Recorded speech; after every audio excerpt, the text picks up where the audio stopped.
Movie के start में हमें ऑस्ट्रेलिया की एक पार्टी दिखाई जाती है। यहाँ पर बैठे एक प्रोफेसर को स्पीच देने के लिए स्टेज पर बुलाया जाता है। ये प्रोफेसर रैबिट और बियर पर एक पोयम सुनाता है। तभी ये पोयम पास बैठे हुए लोगों को बहुत ज्यादा अजीब लगती है। वो लेडी जिसने इसको स्टेज पर बुलाया था, वो लेडी भी आकर प्रोफेसर से कहती है कि आप अपनी सीट पर वापस चले जाएं, क्योंकि वो भी इतना ही शॉक थी जितना ऑडियंस शॉक्ड हो रही थी। अब जब ये लेडी प्रोफेसर को रोकती है तो ये प्रोफेसर उस लेडी की फिंगर को काट देता है। वो लेडी चीखने लगती है दर्द से और हॉल में बैठी हुई ऑडियंस भी चली जाती है। प्रोफेसर उस लेडी की फिंगर को टिश्यू में रैप करने लगता है। तभी एक पुलिसमैन आकर प्रोफेसर से कहता है कि आप सरेंडर कर दें। और जब ये प्रोफेसर उस ऑफिसर की बात नहीं मानता तो वो ऑफिसर प्रोफेसर को शूट कर देता है। अब जब ये प्रोफेसर मरने वाला था तभी वो अपने पास पड़े फोन को पकड़ने की कोशिश कर रहा था।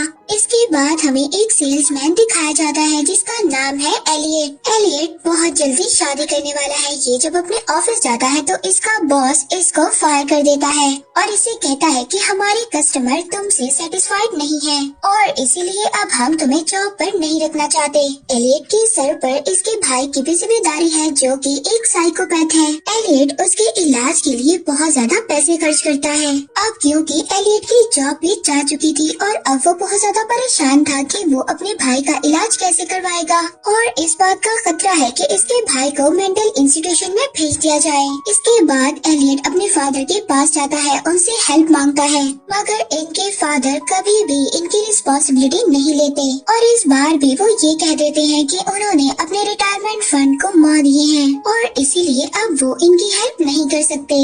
और तो और एलियट की एक फियांसी भी है जिससे इसकी शादी होने वाली है और ये उसको बहुत ज्यादा पसंद करता है। इतनी सारी रिस्पॉन्सिबिलिटीज इसके सर पर है और इसकी जॉब भी चली गई है। नेक्स्ट सीन में हम इसको कार में देखते हैं जहाँ पर ये बहुत ज्यादा परेशान है अपने हालात की वजह से। कार में एक फ्लाई यानी कि मक्खी इसको कब से परेशान कर रही थी, मगर तभी इसके फोन पर कॉल आती है और वो आदमी एलियट को कहता है कि तुम परेशान मत हो, हमारे पास तुम्हारे लिए एक गेम शो है और अगर तुम इस गेम में पार्टिसिपेट करना चाहते हो तो तुम बहुत जल्दी अमीर हो सकते हो। बस उसके लिए तुम्हें कुछ टास्क करने होंगे। अब एलियट को ये लग रहा था कि ये आदमी शायद कोई स्कैमर है, मगर तभी एलियट देखता है कि वो आदमी इसकी लाइफ में होने वाले इंसिडेंट के बारे में इसको बता रहा होता है। बचपन से लेकर अब तक इसके साथ जो जो इम्पोर्टेंट इवेंट्स हुए हैं इसके बारे में वो आदमी इसको बताता है। साथ ही में वो इसको ये भी बताता है कि किस तरह से तुम्हारी मदर का एक्सीडेंट हुआ और तो और वो इसको ये भी बताता है कि कुछ टाइम पहले एक मक्खी तुम्हें तंग कर रही थी और अभी भी वो तुम्हारी कार में है। एलियट जल्दी से गाड़ी रोककर इधर उधर देखता है कि क्या कोई आदमी ने इस पर नजर रखी हुई है, मगर यहाँ पर आसपास तो कोई भी आदमी नहीं था। अब वही आदमी इसको कॉल पर कहता है कि जो मक्खी तुम्हें तंग कर रही है अगर तुम इसको मार दो तो तुम्हारे अकाउंट में $1000 ट्रांसफर कर दिए जाएंगे। अब ये बड़ी ही जल्दी उस मक्खी को मार देता है क्योंकि ये काम इतना ज्यादा मुश्किल नहीं था और तभी इसके फोन पर नोटिफिकेशन आता है कि इसके अकाउंट में $1000 ट्रांसफर कर दिए गए हैं। ये कार से बाहर निकलता है और हैरानी से इधर उधर देखने लगता है कि क्या यहाँ पर कोई आदमी है, मगर यहाँ पर आसपास कोई भी नहीं था। अब वही आदमी कॉल पर इसको कहता है कि अगर तुम इस मक्खी को खा जाओ तो तुम्हें और डॉलर्स दिए जाएंगे।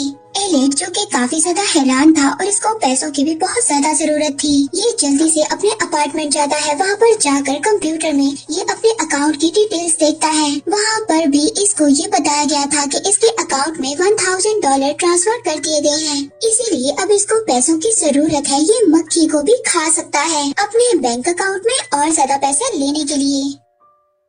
नेक्स्ट सीन में हम एलियट को मक्खी खाते हुए देखते हैं और तभी इसको कॉल आती है। वो आदमी इसको कांग्रेचुलेट करता है कि तुमने सेकंड टास्क भी पूरा कर दिया और इसको कहता है बहुत जल्द तुम्हारे अकाउंट में पैसे आ जाएंगे और ऐसा ही होता है। इसके अकाउंट में फर्दर इसके टास्क के लिहाज से अमाउंट आ जाती है। अब एलियट उस आदमी से कहता है कि क्या आप मुझे घर में भी फॉलो कर सकते हैं, क्या आप मुझे देख सकते हैं कि मैं क्या कर रहा हूँ। वो कहता है कि हाँ मैं तुम्हें देख सकता हूँ, मैं तुम्हें फॉलो कर सकता हूँ और वो ये भी कहता है कि तुम्हें तुम्हारी प्राइवेसी वापस मिल सकती है जैसे ही तुम इस गेम को एंड करोगे या तुम इस गेम को दरमियान में छोड़ दोगे। वो आदमी एलियट को गेम के रूल्स बताता है। वो एलियट से कहता है कि तुमने 2 टास्क कंप्लीट कर दिए हैं और फर्दर अभी भी तुम्हारे 11 टास्क बाकी होती हैं। और अगर तुम इस गेम को खेलना चाहते हो तो हर टास्क पर तुम्हें बहुत बड़ा रिवार्ड दिया जाएगा, और अगर इन टास्क में से तुमने कोई भी टास्क को पूरा ना किया तो सभी पैसे तुमसे वापस ले लिए जाएंगे,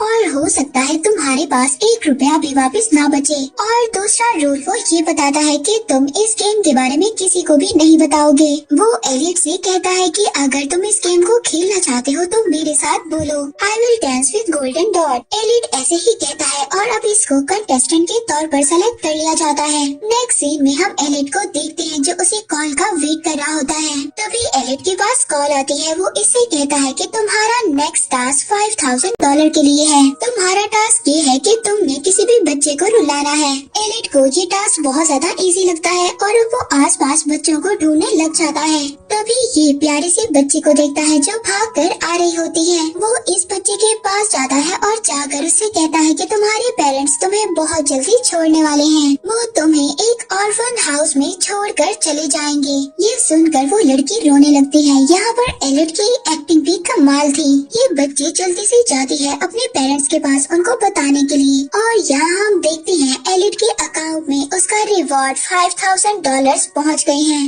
अब ये यहाँ से भागने वाला होता है क्योंकि ये अच्छी तरह से जानता था वो बच्ची जाकर अपने पेरेंट्स को सब कुछ बताएगी और फिर पेरेंट्स इसके पास आएंगे। और तभी हम देखते हैं ये कार ड्राइव कर कर यहाँ से जा रहा है। बच्चे के पेरेंट्स भी उसको डांट रहे होते हैं ऐसी बात कहने के लिए। नेक्स्ट सीन में एलिट अपने फादर को लेने के लिए चर्च जाता है। अब यहाँ पर एलिट को कॉल आती है। वो आदमी एलिट को इसका नेक्स्ट चैलेंज बताता है। वो कहता है कि तुम्हें चर्च में मौजूद नेटिविटी सीन को चलाना है जो कि ब्लाइंड बच्चों ने बनाया है।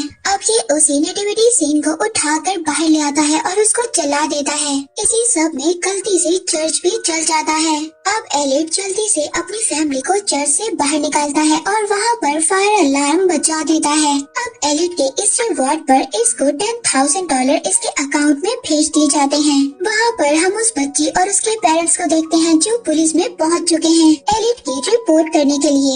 यहाँ पर एलिट को एक टास्क दिया जाता है कि एक होमलेस पर्सन का पीछा करो और उसके कपड़े चुरा लो। अब एलिट ऐसा ही करता है, उसका पीछा करता है और उसके कपड़े चुरा लेता है। वो बच्ची तो अपने पेरेंट्स के साथ पुलिस स्टेशन में है ही। अब ये होमलेस पर्सन भी पुलिस स्टेशन में आ जाता है। अब वहाँ पर ऑफिसर को सारी बात बताई जाती है और एलिट का स्केच भी बनवाया जाता है। अब यहाँ पर पुलिस को ये बात पता चल जाती है कि जिस आदमी ने इस बच्ची को तंग किया, चर्च को जलाया और होमलेस पर्सन के कपड़े चुराए वो एक ही आदमी है। अब एलिट यहाँ पर अपने 6 टास्क पर पहुँच चुका है। इसको 6 टास्क में ये कहा जाता है कि एक आदमी को अपने अपार्टमेंट में से तुमने कॉफी पर लेकर जाना है, और इसको तो ये टास्क बहुत ज्यादा इजी लगता है। जब भी अपार्टमेंट जाता है तो इसको पता चलता है ये टास्क इतना ज्यादा इजी भी नहीं था क्योंकि जिस आदमी को इसने कॉफी पर लेकर जाना था वो बाथटब में मरा हुआ था। अब इसको तो पैसे चाहिए थे, इसलिए अब ये उस आदमी को अच्छा ड्रेस पहनाता है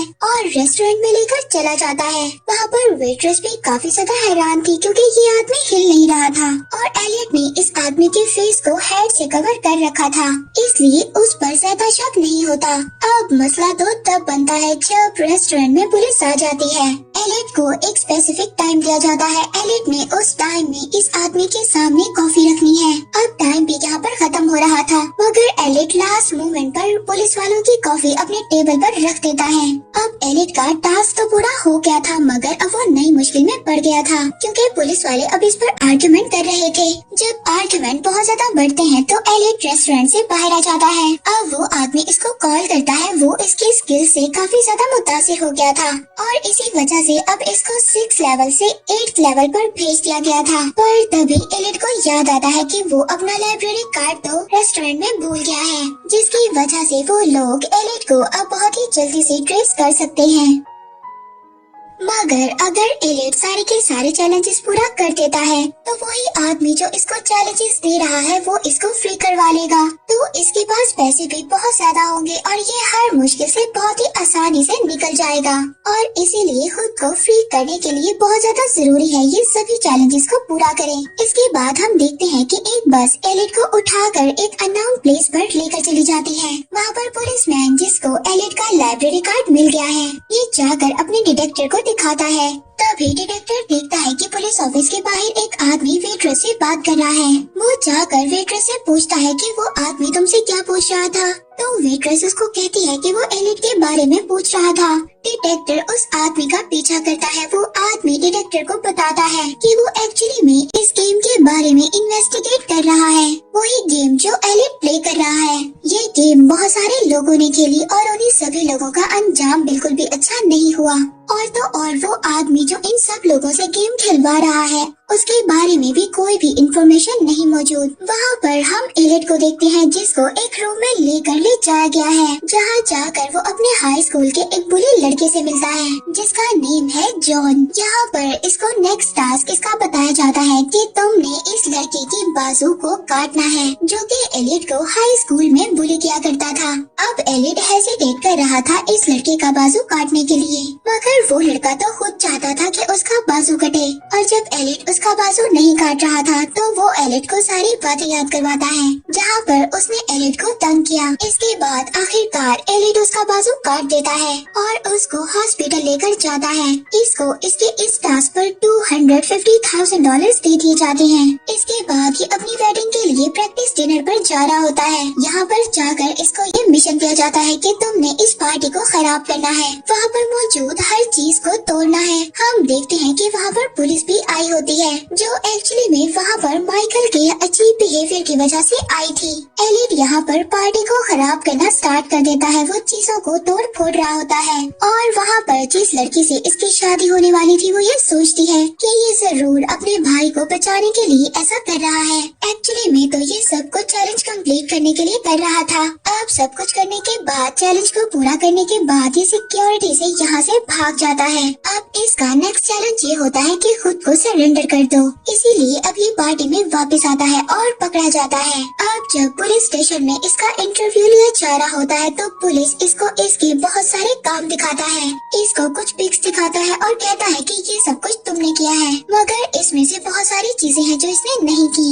और इसको ये बात पता चल जाती है कि कोई और भी है जो ये गेम खेल रहा है और उसको भी ऐसे ही अजीब अजीब टास्क करने को कहा जा रहा है। इसके बाद जब पुलिस ऑफिसर चला जाता है और इसके आसपास कोई भी नहीं होता तो ये जड़ को तोड़कर उसके एक टुकड़े को वेपन के तौर पर यूज करता है और इसे भागने के चक्कर में ये एक विंडो से नीचे गिर जाता है। नीचे ये एक डस्टबिन में गिरता है और इसका फोन उसके अंदर ही गुम हो जाता है। अब इसके पास इसका फोन भी नहीं है जिससे ये कि उस गेम वाले आदमी से कांटेक्ट कर सके। तभी रास्ते में ये एक होमलेस लेडी को देखता है। ये सोचता है कि ये शायद उसी आदमी ने भेजी है जो इसको गेम खिलवा रहा है। वहाँ पर हम डिटेक्टिव को देखते हैं जिसको एक आदमी वोकले मिला है। वो डिटेक्टिव को बताता है कि उसकी वाइफ ने भी ये गेम खेली थी जिससे कि उसकी डेथ हो गई और तब से अब तक वोकलर इस गेम के ऑनर को ढूंढ रहा है।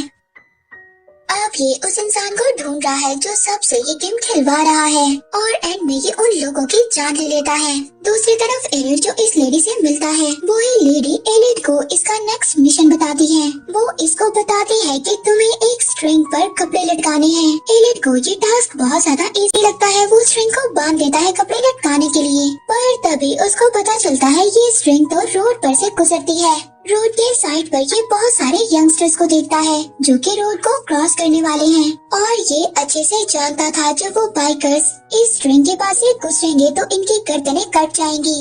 वो बहुत ज्यादा स्पीड से हैं, बाइक को वो रोक नहीं पाएंगे और न ही वो स्ट्रिंग को देख पाएंगे और उनकी डेथ हो जाएगी। एलिट तो ऐसा बिल्कुल भी नहीं चाहता था और वो एंड टाइम पर उस स्ट्रिंग को रिमूव कर देता है जिससे वो सभी यंगस्टर्स बच जाते हैं। पर तभी वो देखता है कि सड़क के कुछ आगे एक और आदमी इस गेम को प्ले कर रहा है और उसने भी रोड के दरमियान स्ट्रिंग लगा रखी है। अब यंगस्टर्स इससे तो बच जाते हैं मगर आगे जाकर वो दूसरी स्ट्रिंग से सभी मारे जाते हैं। अब सभी यंगस्टर्स की इन डेड बॉडीज को देखकर एलिट इस गेम को खेलने से रोक देता है और तो और उस सेकंड प्लेयर के पीछे भी पड़ जाता है ताकि ये इसको ये गेम खेलने से रोक सके। वो आदमी एक वैन में बैठता है और एलिट से दूर चला जाता है। एलिट भी उसको फॉलो करता रहता है पर तभी एलिट के उसके फोन पर उसको कॉल आती है और कॉल में वही इनिशिएटर था जो एलिट को बताता है। वो बताता है कि तुम सबका लास्ट मिशन एक ही है, तुमने अपनी फैमिली में से किसी एक मेंबर को मारना है। एलिट फोन को अपनी गाड़ी से बाहर फेंक देता है क्योंकि ये इस मिशन को कंटिन्यू नहीं कर सकता। ये फोन फेंकने के बाद उसी गाड़ी का पीछा करता रहता है जिसमें कि इस गेम का दूसरा मेंबर है। और हैरानी की बात तो ये है कि ये गाड़ी जाकर इसके घर के सामने रुकती है। जब ये घर जाता है तो देखता है इसके फादर तो लिविंग रूम में बैठे हैं जबकि इसका साइकोपैथ भाई बाथरूम में है। ये दोनों को एक साथ खड़ा करता है और देखता है कि एक्चुअली में ये गेम कौन खेल रहा है। और यहाँ पर एलिट को ये बात पता चलती है कि माइकल इस गेम को खेल रहा है और वो अपना लास्ट टास्क कंप्लीट करने के लिए इसके फादर को भी मारने वाला है। और यहाँ पर इनको एक और शौक लगता है जब इनके फादर इनको बताते हैं कि उन्होंने भी कई साल पहले इस गेम को खेला था और लास्ट टास्क विन करने के लिए इन्होंने इनकी मदर को मार दिया। ये सुनकर एलिट रोने लगता है और अब वो अपने फादर को मारने के लिए तैयार था, उनको उनके किए की सजा देने के लिए। मगर इनके फादर अपना गला खुद ही काट लेते हैं, वो मर जाते हैं ताकि ये लोग गेम में ना जीत सकें। एलिट यहाँ पर इस गेम को खत्म करना चाहता था क्योंकि अब वो अपने भाई को तो मारना नहीं चाहता था। अब ये लिविंग रूम से बाहर जाना होता है मगर इसका भाई माइकल तो इसको मारना चाहता है क्योंकि वो किसी भी हाल में इस गेम को जीतना चाहता है। ये उसके ऊपर गन रखता है, उसको शूट करने वाला था मगर एलिट इसको रोकता है और इन्हीं सब में एलिट की गोली चल जाती है और माइकल जमीन पर गिर जाता है। अब वो मरते मरते भी इस गेम को जीतना चाहता था और माइकल यहाँ पर एलिट को चाकू से मारने वाला था मगर वो खुद ही मर जाता है। एलिट यहाँ पर जिसने इस गेम के लास्ट टास्क को कंप्लीट कर लिया था वो जीत गया था। अब ये लंगड़ाते हुए घर से बाहर निकलता है जहाँ पर डिटेक्टिव इसको देख लेता है और यहाँ पर हमें पता चलता है कि ये डिटेक्टिव भी इस गेम को खेल रहा है। और तो और उसने वॉकलर को भी मार दिया क्योंकि वो उस गेम के ऑनर को ढूंढने ही वाला था। उसने उसको मार दिया था, सभी सबूतों को जला दिया था। इसके बाद वो यहाँ पर आया है एलिट के फादर और इसके भाई को चिल्लाने के लिए क्योंकि ये भी जल जाएं और कोई भी सबूत ना मिले।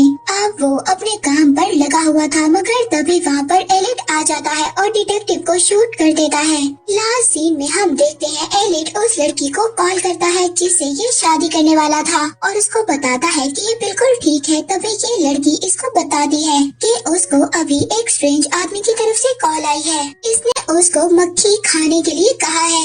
ये सुनकर एलिट शॉक में चला जाता है। इससे पहले ये उस लड़की को कुछ कहता कि ये गेम तुम्हारे लिए अच्छी नहीं है, तुम इस गेम को बिल्कुल भी मत खेलो। मगर इससे पहले वो लड़की कह देती है कि उसने इस आदमी की इस रिक्वेस्ट को इग्नोर कर दिया। ये सुनकर एलिट को सुकून मिलता है कि शुक्र है ये तो इसकी तरह पागल नहीं है। और इसी के साथ ये मूवी एंड हो जाती है।